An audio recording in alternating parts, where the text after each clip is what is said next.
Authorities are still on the lookout for Alias Kamah. He is still considered the main suspect behind the Jolo cathedral bombing.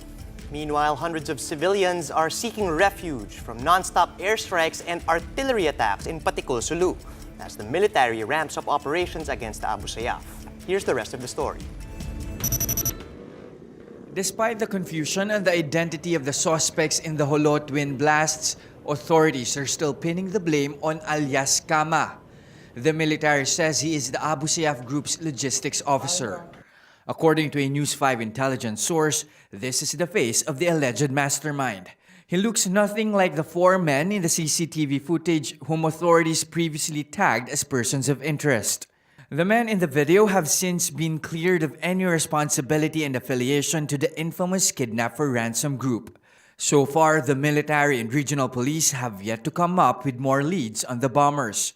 Now, the NBI has launched its own investigation into the matter to finally get to the bottom of the tragic incident. The Bureau has started recovering shrapnels that got stuck in some of the church pews. The NBI admits this is not an easy case to work on, especially that Ground Zero had already been contaminated. Despite that, the Bureau had already identified telling signs of the bomber's real target. Best effort kami dito.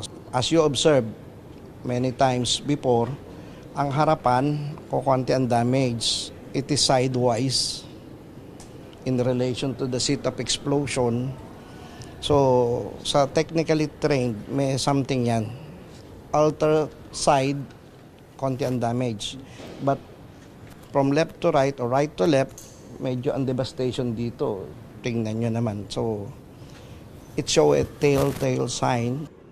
Unlike President Duterte and defense officials, the NBI though refused to comment on the likelihood that a suicide bomber could have carried out the attacks. It will form part of our determination. Kasi checkin dyan yung authorship ng bomb, kung sino gumawa yan, etc. I-relate yan ng bomb data center natin kung meron similar bomb of this magnitude or effect or composition. Meanwhile, the Joint Task Force Sulu is hunting down Kamah and his cohorts. They have been launching nonstop airstrikes over the mountains of Patikul, as well as pepper areas believed to be the terror group's lair with artillery shells. Because of this, over 300 families in Patikul have opted to evacuate.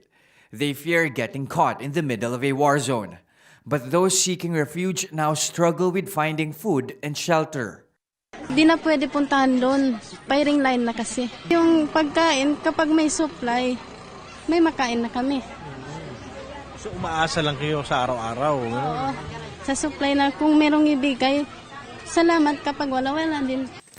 The military, however, assures them that help is on its way.